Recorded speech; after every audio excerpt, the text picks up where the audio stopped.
All right.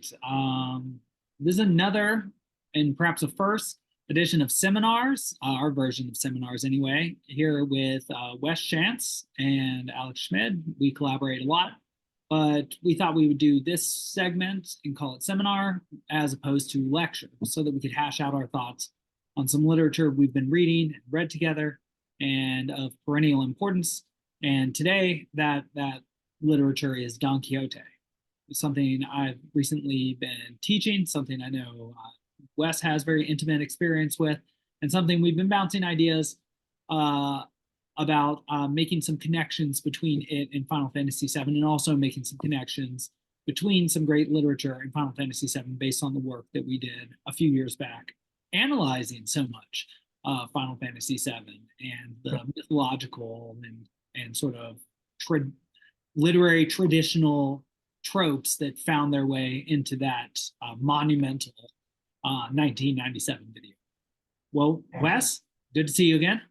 Hey, yes, long time no see. I have been picking at a few podcast projects here, and this is one that I've been really looking forward to. So I'm glad that we're sitting down to talk about Don Quixote. Do you remember when we had your bachelor party, and one of the ideas that was floated was to do a Don Quixote seminar? Um, it didn't happen. We I'm did some not other going to say things. it ruined my bachelor party that we didn't do that, especially with the connections we could have made to Bachelor Sansone Carrasco. Ah, And the Bachelor, yeah, right. The Bachelor himself, the yeah, Night of the Mirrors, the Night of the right. Mirrors, and then later the Night of the White Moon. And it might be Oh, interesting to talk about the ways in which he reflects himself and becomes a paler reflection of himself. You know, he has a lady in his first iteration, Castlea, but then in his second iteration, he gets right to the point and says, "And whoever my lady may be, ah. she is more beautiful than Dulcinea." So she's a level of abstraction up. She's just a lady. Do you think that might just be Cervantes forgetting the name that he used the last You know, time? that is a claim that's often made about Okay. Cervantes, and there are indications from various errors and mistakes, Hmm. particularly in the first part, that he does forget things, and he does claim that he doesn't even want to remember what Yes. what the real town of La Mancha was, or whether it was La Mancha or somewhere else. And also Don Quixote's original name before he dons the name of Don Quixote, Quijana or Quijada. It's Right. something like that. And so it could very well be the case. But what makes me doubt that in this particular case is I think that Cervantes becomes a much more intentional writer Mm. in the Mm. second part, particularly with his focus to offer some criticism of the spurious second part by the pseudonymous Avellaneda from Oh, yeah. Tordesillas, supposedly. Um, and just also because I think that the image of a reflective surface which is sort of perfect, right? The first represent so the first Night of the Mirrors, just to sort of really get into it, he is almost too like Don Quixote, too much of a reflection of Mm. him to beat him. He's so much a reflection of him that his horse stops too soon in a charge, and that allows Don Quixote to defeat him. It is precisely because his reflection is too apt that Uh-huh. he fails in his endeavor. It's as if, as I think they said in Tropic Thunder, you never go fully. They use a word that we can't use anymore. But you never go fully into a role that requires that you decapitate your mental capacities or diminish them to too great an extreme. And so I think that's to some extent what happens. This representation becomes too good of a representation. And so, in being such a good representation, it's doomed to fail in the same way that Don Quixote often fails in his charges against various functionaries, particularly in part one. But when he shows back up as the Knight of the White Moon, also a reflective surface, um, and says that he doesn't have a lady. In this case, I think Cervantes is being a little bit more intentional than when, say, he misnames Teresa Panza, calls her Maria Panza, and then Teresa again. Um, I think he's here suggesting that the backing away from the representation, that the abstracting from it, the casting of some meta some meta characterization of it. So there, as if there's a realization that, well, I'm speaking of an ideal fictional woman anyway, so I'm not even going to give her a definitive name, offers a sort of self-consciousness of purpose that prevents him from reflecting Don Quixote too perfectly. And in that case, he just totally dismounts Don Quixote, knocks him to the ground, and things go as they should have in the first place, given that he's a relatively young and robust young man, and Don Quixote is an old, haggard, beaten up man Yeah. on a literally an old nag, sort Well, of what's called but a he has the heart, he's got the heart of a knight, and he's had a fair amount of experience at that point. He's jousted a few jousts, and he's done a little bit of riding on Rocinante, and yeah, he's fighting for his lady after all. So his honor is at stake every time. I don't know. Yeah, I mean, I think that's all probably probably how it's supposed to work.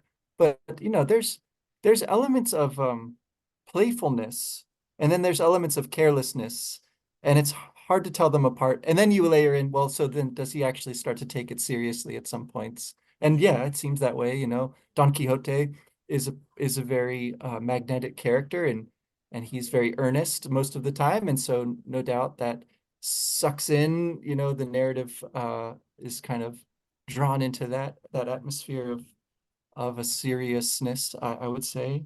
I wonder about the ending of this book, right? Really, the whole second part of this book, with respect to that question of, the comic and the serious, because in some sense we have to appeal to what we know about history, right, outside the text, to make some of these arguments about what Cervantes is up to there with the second part. And I think that's okay. But there's also like allusions within the text to even the first part being a sort of rewriting, a retelling, a translation or something, right, of this like mythical original Arabic, right? It's Arabic is supposed to yes. be the text. And I know that's something that you think about a lot with your work with comparative literature, right? So I guess, does the same question about the comic and serious get sort of activated right off the bat if we think about, um, is it reasonable to treat even the first part as a kind of continuation response, something, to this like sort of original text that we don't have access to? I don't know.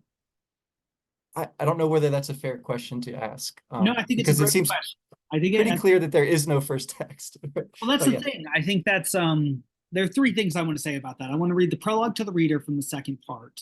Hmm. And I also want to address Sidi Hamete Benengeli's Arabic, and then mention something about true histories and the inclusion of a character from the spurious second part, Don Alvaro Tarf. And so hopefully I can keep my thoughts straight. Please remind me, I'm going to lose one of those trains Okay. as I go on. Well, the first thing I want to say is I think the use of an Arabic author, Sid Hamete Benengeli, who is writing the true history of Don Quixote, is the first amazing conceit. And this is part of what makes this text, and there are many parts that make this argument, I think, a modern text. Not only is it in two parts, and one of the parts serves to correct the errors of the other part, and also uses the first part in order to inform and create the second part, particularly when the Duke and the Duchess, who have read the first part of the Don Quixote, start to push the narrative forward with their own plot within a plot, acting with Sancho at his insula, which is not an actual insula, and Don Quixote and his hijinks with Altisidora. And, and so another aspect of this is that Sid Hamete Benengeli is Muslim. And this gets parsed in a couple ways because the Moors, who came from the south of Spain predominantly, and were forced to either convert or were expelled within 10 years of the Jews who were forced to convert or be Mm-hmm. expelled and were called conversos when they did, but often maintained their identities. There's a big Muslim part of Spain and what was the Spanish Empire, and so which was Arabic speaking. And this is in fact where like Arabic writers that I work on, like Averroes from the 12th century, came from Cordoba, Spain. Oh, And cool. so there is a geographical and linguistic connection between this character and and his divided language from Castilian Spanish and the divided nature of Spain. Yeah. And so, in some ways, this work is very modern in that its nationalist representation is not of a unified culture, but of a fractionated one with two very different religious and two different cultural frameworks, and that those are wedded together in this work. And because, yes, as you said, the work is still in Arabic, it has to be translated for the narrator who then relates it to us. And this is why we get these insights into like, oh, and then Sid Hameti Benengeli cut off, and then I was walking through the market, and I heard somebody say a couple of the names from Don Quixote and laugh, and I was like, hey, what's that you're reading over there? And so he translated it for me into Castilian, and here it is. And so, right, the issue of translation and of transmission of different cultural values and of a universal cultural value too. That's also what's being claimed here in a funny way. There's a suggestion that there is no universal culture, but that there is something universally funny in this text. And I would say it is very funny. Like when I look at the prologue to the reader, and it says, "Lord save me, how impatiently you must be waiting for this prologue, illustrious or perhaps plebeian reader, believing that you will find in it reprisals, quarrels, and vituperations hurled at the author of the second Don Quixote." And so I think that's hilarious. And instead of calling us desoccupado lector, unoccupied or idle reader, he calls us now illustrious or plebeian. But he's writing the second part 10 years after his first part. And so his claim that we would still feel the desire to read him and be waiting on pins and needles the entire time, I just for think 10 years, sure, is extraordinary. And so I know that I also brought up Don Alvaro Tarfe. I'm not sure how to say his last name because I've never great name. I don't know. I don't remember. read it. It's one of those words. But Don Alvaro is what he goes by anyway. He is a character from the spurious second part. And in the spurious second part, Don Quixote goes where he claims he's going to go at the end of Cervantes' first part, which is Zaragoza for a jousting tournament. But to spite Avellaneda and to criticize him in the second part, Cervantes has Don Quixote go to Barcelona instead, where he has a sign put on his back that says, "I'm Don Quixote," and he thinks that makes him famous because everybody knows his name. And so when Don Quixote and Sancho finally meet this character on the way to their home, they prove to him that they've never been to the place where he claims to have met Don Quixote and Sancho, and in fact convince him that he's been enchanted the entire time. And so one thing that Cervantes is, I think, brilliant wit, and something that he does with his playfulness, so when you talk about play, and his main level of play too, right? Because he also has these stories about dropping stones on dogs and the guy getting beaten to a pulp, and that's what it is to write a story. And he compares Avellaneda to the guy who gets beaten up. He wants to get back at him. He feels possessive about his character, but he is so witty and funny. And so how he displays his scorn for this writer is that he takes his character, writes him better, has him meet the true characters that he thought he had met in this other work, and convinces him that this is the truer account and that he was Yeah. just in a fiction when he was in that other fictional account. But what I think makes this even better is that the narrator drops some literary criticism saying that because the truer a history is, the better it is, Mhm. suggesting that this account by Cide Hamete Benengeli of the true account of the ingenious Don Quixote is better because it is truer than this other fictional account, even though they're equally untrue. Right, right. They're fiction. I mean, And there is that's something about this that makes it truer, though, right? Like all great uh, fiction has I truth. agree, but the playfulness of that to take it to that level, because there is clearly a difference, and it's an important difference. And you're right, and there is a quality difference, which I think is perhaps the most important difference. And Cervantes is like, please, you're not even worthy of using the same names as me, and how dare you call me one-handed? It's not my fault I'm one-handed. Mm-hmm. He's a very interesting guy. He was enslaved for 5 years before his family got together the money. He had been working on a ship and had been a fighter, a soldier, and in fact had a gun wound from the Battle of Lepanto that Yeah. made him one-handed. And so when even when he talks about being one-handed and responding to the criticisms of this individual, it's dripping with humor.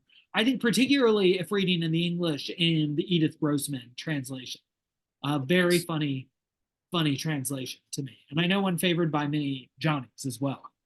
That makes sense.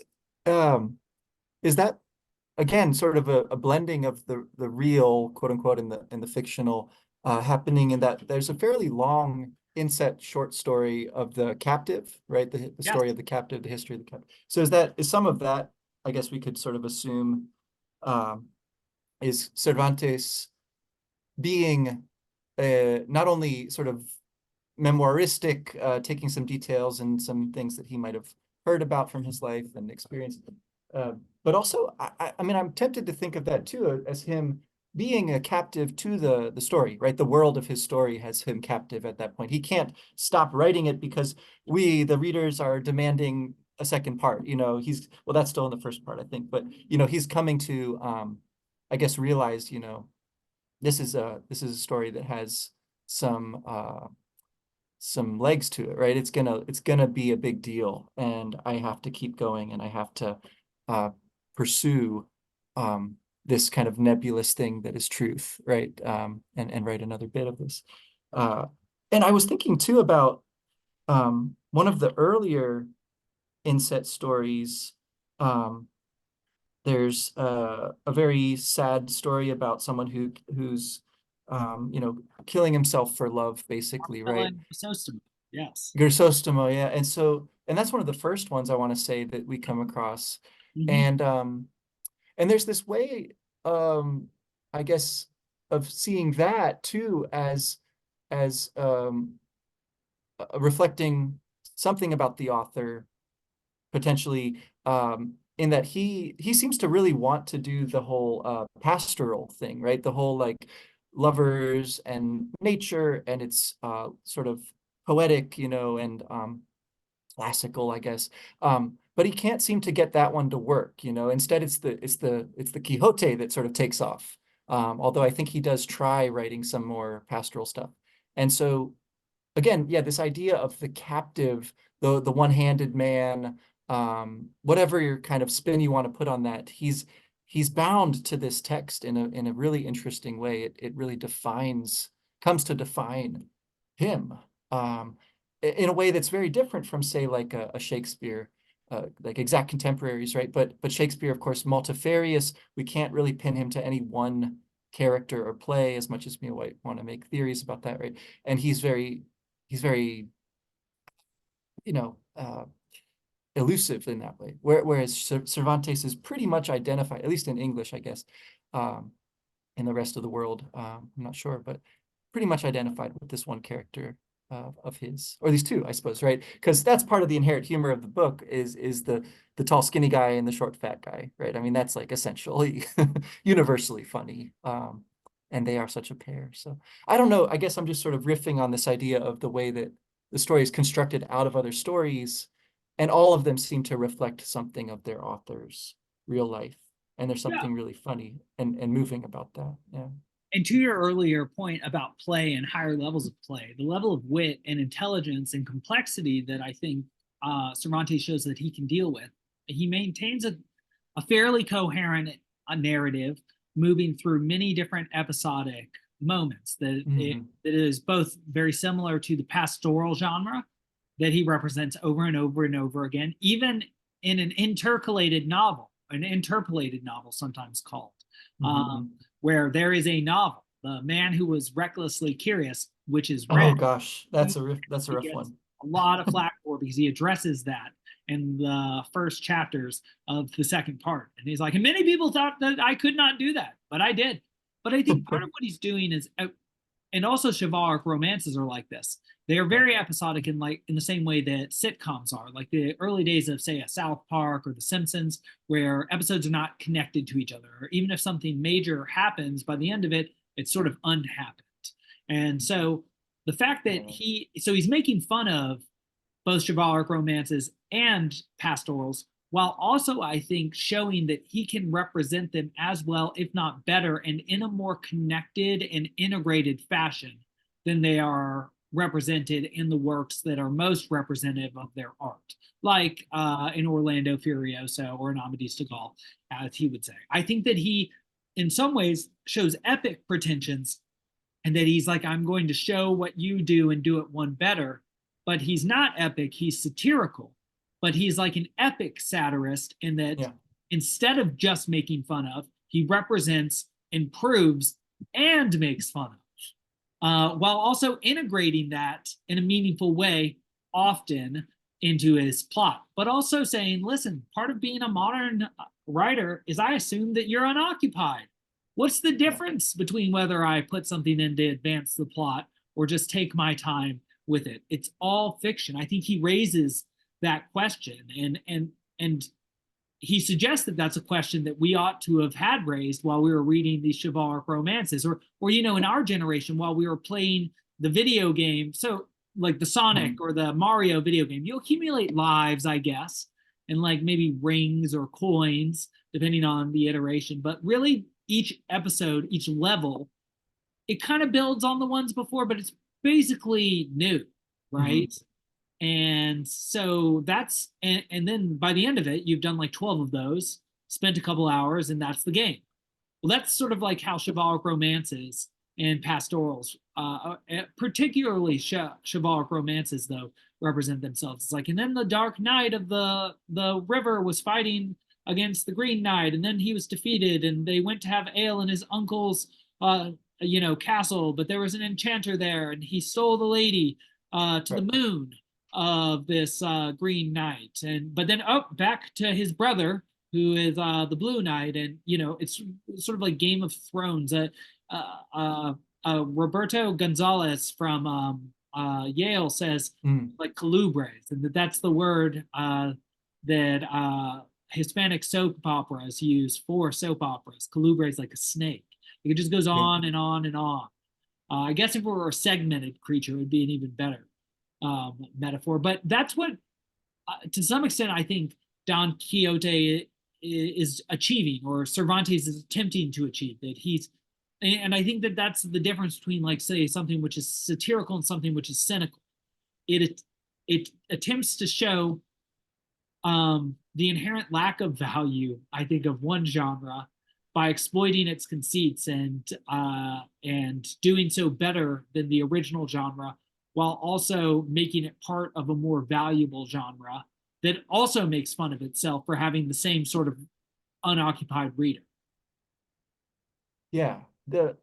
I think the sense of creating a new form is present there, and I guess that might be one of the ways in which we can feel or argue that he's taking himself pretty seriously, right? Like, it is very complex when you step back and look at the whole picture. And it's pretty remarkable that there aren't maybe more little details and threads that get lost along the way. Like I think one of the donkeys gets lost, and maybe some Yes, money is lost. Like we can't keep finds a track of all hundred the asparagus, money. and they never Yeah. again. So there's little things. But overall, I like the comparison to video games. I think that's a really interesting approach to thinking about this epic, this and many others nowadays, insofar as games for us growing up have that kind of quality of it's a thing you do in your leisure time, it's for fun, and yet pretty quickly, maybe because of the amount of time and attention that you invest in it, it takes on a certain amount of meaning and importance. And then when you look at them, they are really complex and quite intricate in their construction, in the ways that they are responding to other texts and telling, these pretty powerful, profound stories. And I think, we could do a few things with that comparison. But maybe one of the big ones would be to think about the ways that characters within the video games are or are not comparable to our sort of Don Quixote figure. In his world, of course, he is reliving a a world that's actually really only ever been imaginary, right? But he's trying to enact it in actuality, and he wants to be, right, this great knight Don Quixote. And I think it's a bit different with the characters of most games, at least. They actually are like the hero of their story or whatever. But there's certainly some examples where the heroism is called into question, the sort of mental state of the character, right, is a little bit dubious. And I'm thinking of a game like Final Fantasy VII, where we have some questions about who's the hero here, and is he sane? Is he really experiencing this, or is it kind of a fabrication? So yeah, so I think I'd be interested in kind of exploring that line of thinking a little bit, if you're up for that. Yeah, I'd like to address the broader question and the more specific one. The broader one about the value of playing video games compared to the value of reading, particularly in the 17th century after the coming of the printing press, the Protestant Revolution, and all these things being written, which are not religious texts, which are not Bibles with claims to truth, or also not scientific tracts and philosophical tracts. These are works of chivalric romance, often, that are fictional works that drive this old fictional man, crazy. And so I think there's a real debate starting here about what the value of reading is, whether it edifies or just entertains. And that debate is certainly raging about the value of video games. What I don't think is subject to debate is whether some games are more or less valuable in terms of one's time. I think it's mostly agreed upon that there are games that take tremendous time and effort investments, and they're often worth it, or considered worth it by the people that that are lovers of video games, that play video. So like a Xenogears, from the genre we like so much, the role-playing game, the JRPG, takes like what, 70 to 90 hours to finish. And people consider that time well spent. And in fact, we'll try and be like perfectionists and spend even more time and then start it back over. But I think, so there's obviously a subjective, meaningful aspect to that. The same way that there's like a subjective relationship to God in Protestantism. But there's also the objective sort of question, like with a drug as opposed to working out. It's like, okay, you can say they're both uses of time, but one sort of hurts your body in order to improve it, and one just sort of hurts your body in the service of enjoyment and may cause additional consequences down the line. That can also be the case with working out, but you understand the analogy. One is improving and sometimes accidentally hurts, whereas one just is by nature harmful. And so the question is this more like a drug, being an idle video game player rather than reader here and indulging in this, or is it more like a sport or an athletic endeavor, or something that has more extrinsic value, because the intrinsic value is present here. And I think that at the very least, the scale tends towards, yes, the more complex or the more difficult a game tends to be, or the more it has a collection of elements that make a game Great. And I think that that is ultimately the argument that Cervantes is making for the quality of a piece of literature, too. Mhm. Lots of it is going to be vapid nonsense that's a waste of time, but not his work. Right. Um, and I think that's sort of part of our large project, right? We're trying to identify the places of value that give you access, give one access to meaning. And I think that's really important in this time, right? Because we've talked about the fact that we live in a secular age. We don't have any true canons or canonical sorts of truths, except for that like freedom and relativism reign. And so these are like oases of something from the past that resonate in the present. They're full of Mhm. meaning, whether it be this video game, Xenogears, or Final Fantasy VII, which is, they're very similar games with very similar, They are. members of their teams, and they were almost the same game. So it's cool, a very cool connection between them, which Yes. maybe we should talk about sometime. But I know it's been talked about a lot, but we'd provide our own lens. Probably Um, not many people connect it to Don Quixote, if I'm no, gonna and just take and a guess. I'm not sure though.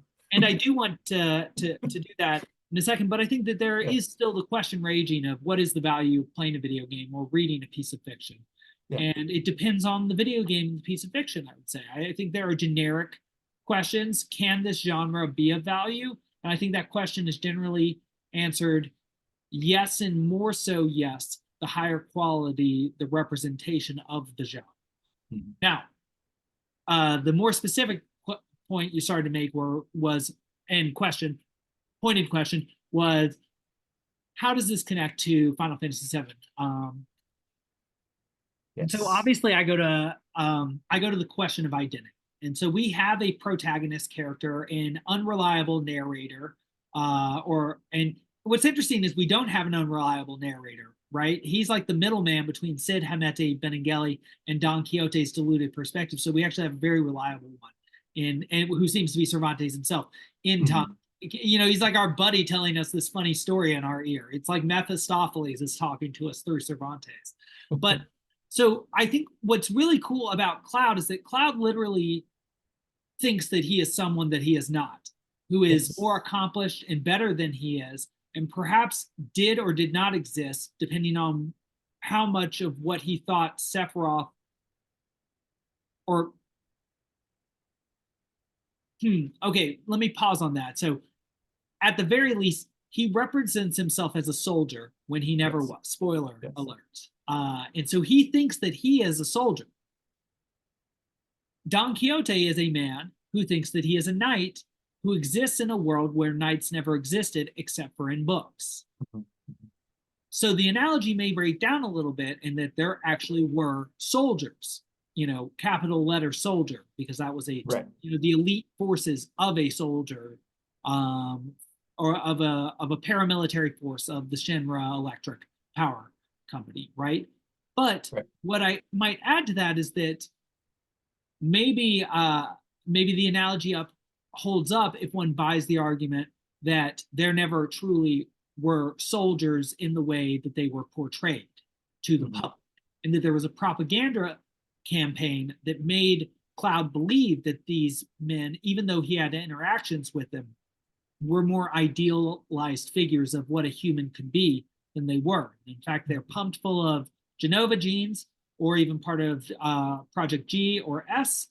And as it turns out, given some of the moral decisions of Genesis and Sephiroth, they are far more like monsters than they are like angelic superhumans in the way that they sort of look and don their fashions. And so, does Soldier, as Cloud thought he could be, did that idealized version of it ever exist? And does his idealized version of what Soldier is equal what Don Quixote's vision was? And does he have the idealized one because he's repressed what soldiers like Sephiroth actually did to him? Yeah, that's a super interesting, like, further complication to the basic question in Don Quixote, at least.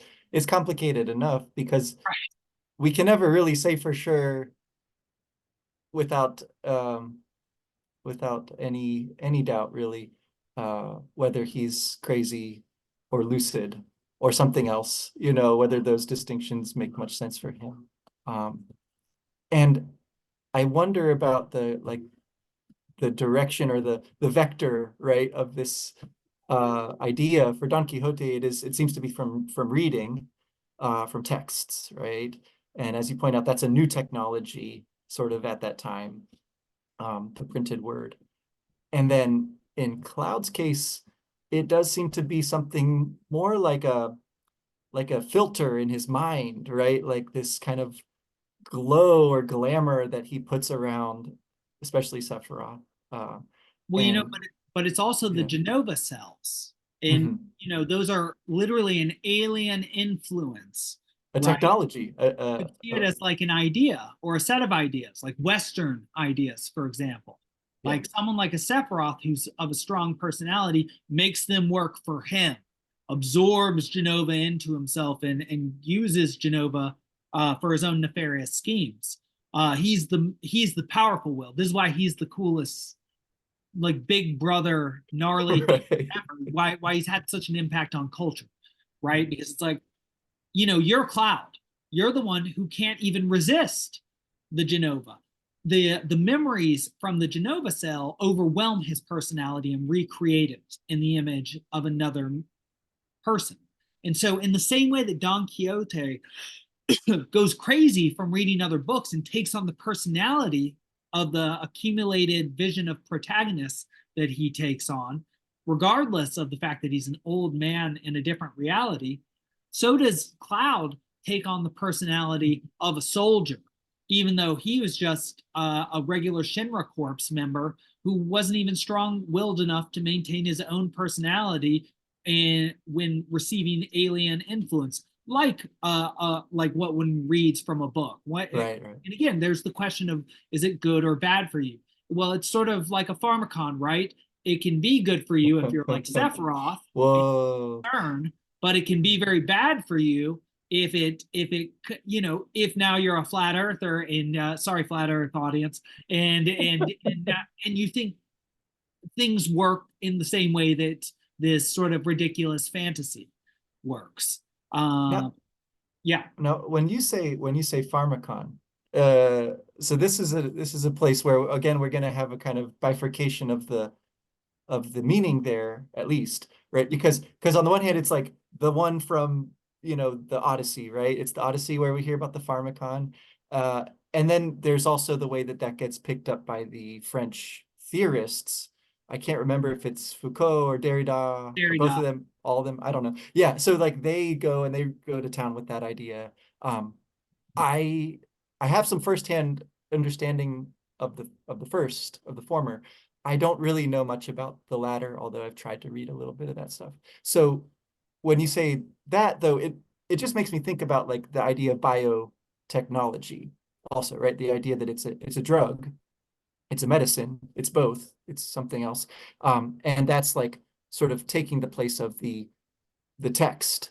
In Don Quixote's case, it's now the cell, right? The cell that infiltrates Cloud and physically, mentally, spiritually transforms him, overwhelms him. And I find that pretty wild. Um, I guess I wonder about the trajectory that we then see each character take, right? Where Don Quixote pursues his vision, his world, right? Has wonderful adventures, or not so wonderful adventures as the case may be, right? And then Cloud, has a kind of uh, journey out and then a return, to himself, to his identity, or sort of is able to reconstruct an identity. Um, those seem those seem different. I'm not sure if, to spoil the end of Don Quixote, right? He dies at the end. And that seems necessary as well. Whereas, of course, the end of Final Fantasy VII, Cloud is victorious if you beat the game, I guess you could never finish the game. Uh, but but the story kind of isn't finished because they keep going back. The makers of that story keep kind of fiddling with it and adding things and changing. So I think that's a little bit harder to pin down. But in one version, in my canonical version of that story, um, Cloud is sort of a a whole person at the end of the arc of his adventure. So yeah, no. Well, I think Absolutely. that you've just opened up a whole nother important issue, which is the issue of canonicity and the fact that now there was a Final Fantasy VII and several remake and like a tripartite remake at that, and downloadable content, and it's everything Yeah. Bill Watterson never wanted Calvin and Hobbes.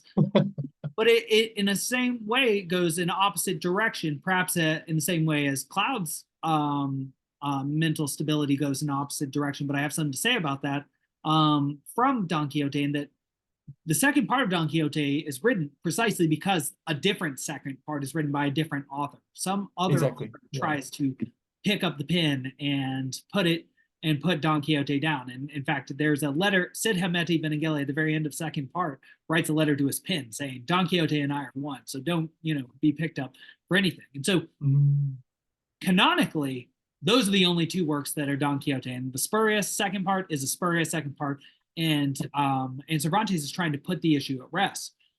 Whereas, because of a different sort of attitude towards canonicity, more and more keeps getting added on, perhaps to the benefit, perhaps to the detriment of the true story of Final Fantasy VII, right? And just like how new adaptations offer new questions about what is true and what is essential to the story, so does new canon, because that's I think they're essentially saying similar. But one thing I will say is that at the end of the story of Don Quixote does go sane. He Right. then identifies as Alonso Quijano the Good, writes up a will and takes his last will and confession. So he does snap out of it in the same way that in the beachside community with the live stream leak. I'm forgetting the name of the city, though it was just on the tip of my tongue. Cloud, it kind of goes through his mental breakdown Yeah. after live stream exposure, and then Tifa actually helps him come to his being. So there's another different major interesting thing. Right. He has not only a sort of an idealized figure of woman through this ancient Cetra archetypal Aerie character, but also a real life lady, in the same way that Don Quixote, he does have his niece and his housekeeper, but it's not the same as Tifa and her relationship to Cloud. He, to some extent, it's like he goes from being a bachelor to being married to being real, and Yeah. it grounds him in a way that Don Quixote cannot be ground pursuing an idealized woman, and in fact dying partially, I would argue, because of his realization that she was an idealization that he'll never see. And whether that's abstractly meaning that he's not going to see the idealized world that he wants to see, or whether he's disappointed in the world that exists around him and he always was, and now it's finally killed him, or whether he's just sad that he's never going to see Dulcinea, is, even though what would he do once he found her, right? Like, he's like a 50-year-old, like the illusion would all come crashing down. He's not some young dashing prince. They wouldn't live in Yeah. a castle. So he's the dog chasing the car to some A extent. little bit. Whereas I think we are also the dog chasing the car in Final Fantasy VII as the player, but the protagonist Cloud is aiming at. Mhm. In his post Sephiroth world, he thinks things will be good. As it's turned out, it takes a little bit more effort from him with Advent Children and some of, again, this downloadable content. Yeah, See, yeah, that seems to be sort of going back into the realm of the chivalric romance, right? It's like just right. more stuff, more episodes, more. That's right. And authorship doesn't matter that much in that world, right? We don't really care who is writing it as long as it's good. It's entertaining, it's worth telling, retelling, changing, messing around with, It's yeah. interesting that you notice that that's that convention, and that may be a fundamental difference. And like Don Quixote, we need now a Don Quixote to make fun of Final Fantasy VII Mhm. for doing that. But it's interesting that there may also be the cultural and economic phenomenon that this is also a conceit of anime to be like a Colubre, and Oh like yeah. Naruto or Bleach or One Piece to go on and on and on. And I like all of those. I particularly like Bleach, and mentioned that in a lecture today. But I think 20 years ago, a video game could not have achieved Colubre sort of anime serial status in this, Mhm. that it is considered sort of an economic achievement, when there's something like a South Park or from the American tradition, or like like a Bleach that goes on for like 20 or 30 years. And that part of the what's cool about it, that the people who get the intrinsic benefit from it, so again there's the question of extrinsic benefit, so they spend like 20 or 30 years loving a product that sort of evolves alongside them in sort of a Faustian way, in the way that Faust is the product of 60 years of an author changing and the world changing, and during a very dynamic time, like the French Revolution, the American Revolution, big things were happening. And so there is that fundamental difference. And I wonder if there could be a Don Quixote to criticize it. But I also think that it has been able to become what it is because of the success of its genre, and also the acceptance into American culture of conventions from Japan, like the anime Colubre, in the same way that soap operas for our Colubre, and just go on and on and on. I think animes do the same thing.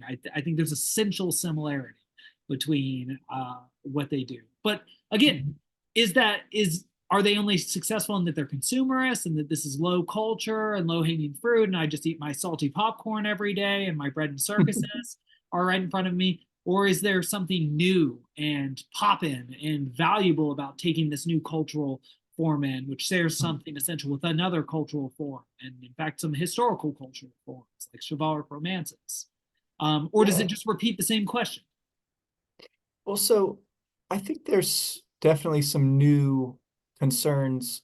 One really large scale one is the question of sort of climate catastrophe, the actual imminent possibility that the world will end, right?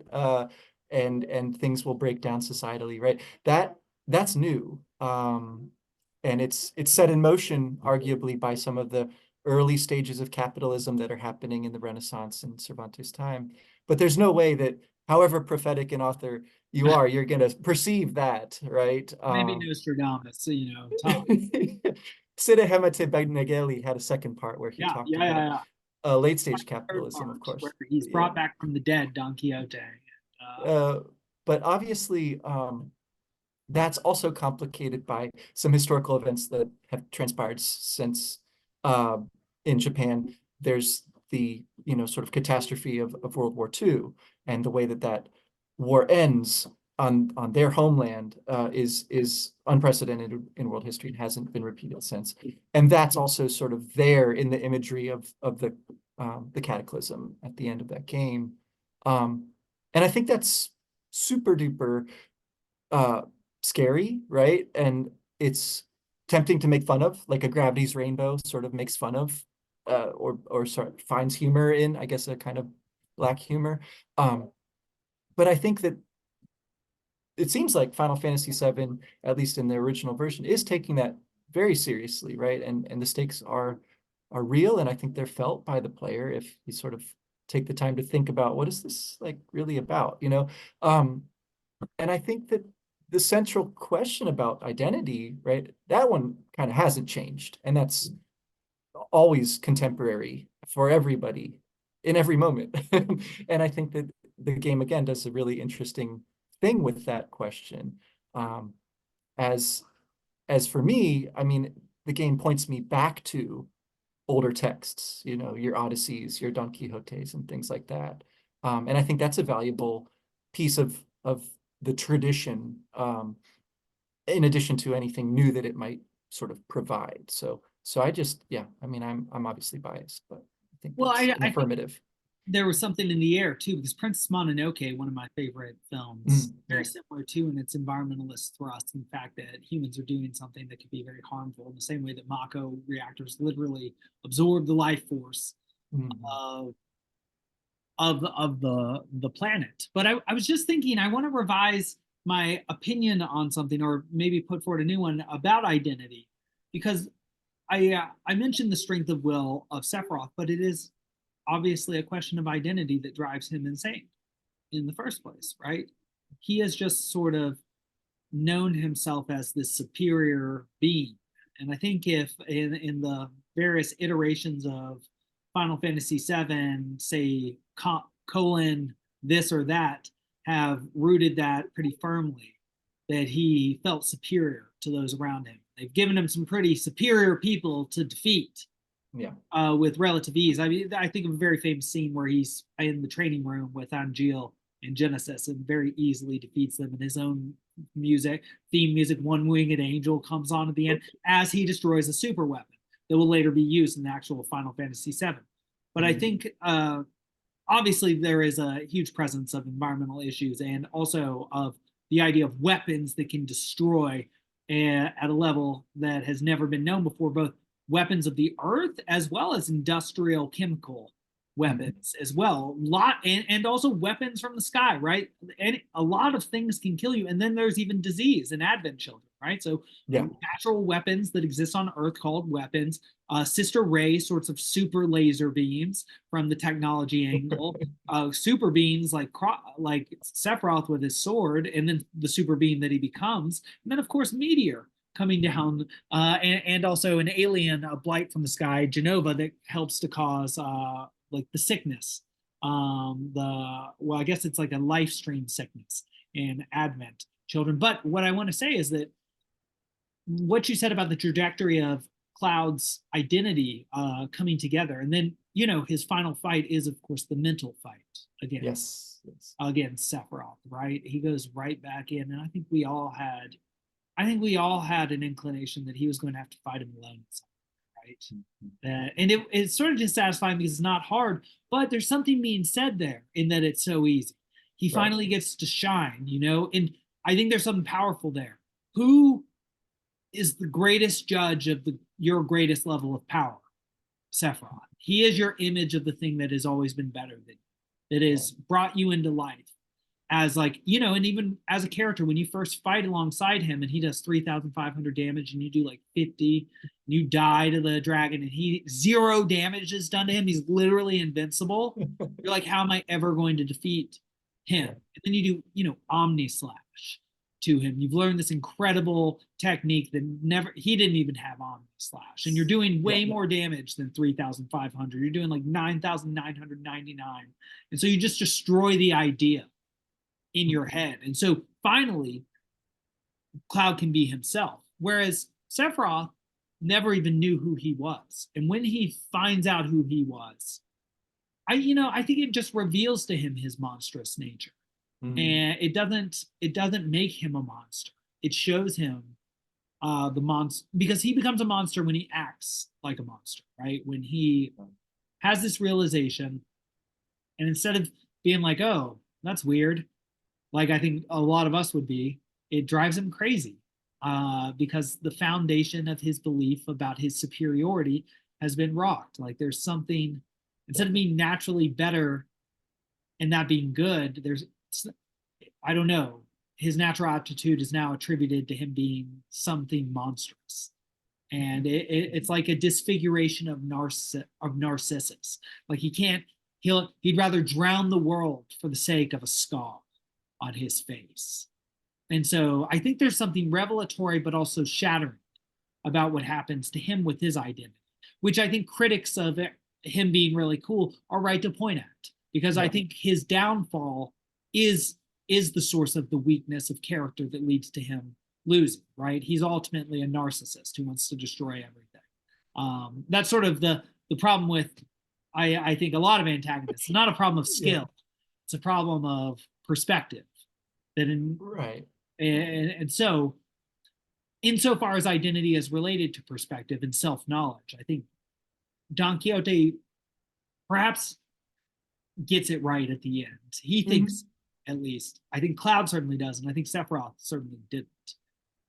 And that the ultimate punishment for that is that he becomes just a memory in the mind of another person. And that's about as insubstantial as you can possibly be. Yeah, I mean, I think about him also in that scene where he's encased in the crystal. Yes. The structure in the materia. is materia, right? It's also sort of ice, Luciferian sort of imagery is being activated there. Yeah, and he has a kind of perfection, but it's a frozen, it's a still you know, and that happens when you master materia And too, he right? has It's mastered materia, and there's no yeah, growth on the Masamune. You're right. all his stuff is stuck in a way. And Uh, there's something to be said about ideals, right? They have to be shattered, fractured, recomposed, regenerated. Um, there's an aspect of that that's humorous, right? You can do that with humor, you can do that with the carnival, and you can do it, I think, also very, you know, seriously, deliberately, Socratically, which is another sort of image that comes to mind when you're talking about recognizing your own monstrosity, right? That famous line, and I think it's in Phaedrus, where he's yes, wondering if he's a monster more yes. terrible than You'd have to Typhon. figure that out before figuring out hippo centaurs. and and and then you have, right, the kind of loss of an ideal that's simply forgetting it, right, or sort of neglecting it, stopping believing in it. And that's another way that they are challenged, and maybe that's the only way in which ideals can really fail, I think, because otherwise you're going to take something from it, one way or the other. So yeah, I mean, I don't know if there's a comparable figure in uh, the actual Don Quixote, right? A sort of figure that he looks up to, maybe Amadis of Gaul, right? Of the Gaula stories, or Yeah, something. But I do think that the idea of a hero having heroes, right? And that dynamic is a pretty interesting aspect of kind of mirroring and self-consciousness that's present in these works.